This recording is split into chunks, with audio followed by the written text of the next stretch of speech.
Made in America, and David Muir will be back getting answers right now. As we know, every $64 spent on American-made goods can create 200,000 jobs.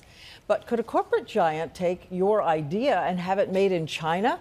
One American inventor says it happened to him.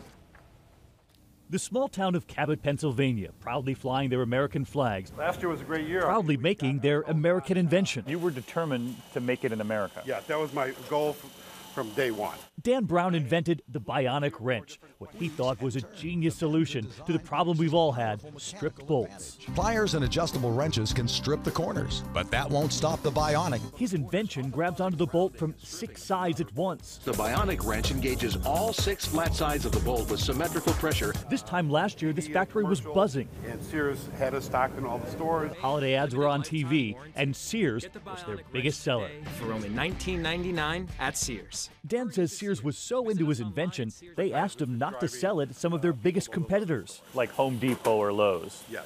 So you said that's a deal. Yes. Dan says they sold more than 200,000 wrenches with Sears last Christmas. They kept doing business this year. Then suddenly, he says, no deal for this Christmas. They've had to lay off 30 workers. Did you wonder what was going on? Oh, of course we did. But then Dan heard from a customer who noticed something, telling him there was now another wrench with what appeared to be a similar mechanism on the shelf at Sears, but this one made in China and sold under the Sears brand Craftsman.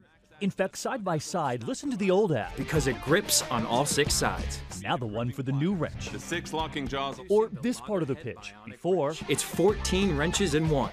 And now the Craftsman wrench. It replaces 14 wrenches with a single tool. What did you think when you saw it? It's a knockoff. There's no question.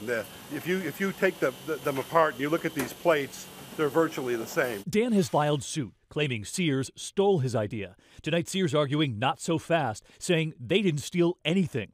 Emailing us this statement, the allegations made by Mr. Brown simply are untrue. They go on to write, despite some visual similarities to other tools on the market, the Craftsman Max Access locking wrench operates in a different way, using a mechanism designed in the 1950s. What do you say to Sears when they say this is not the same wrench?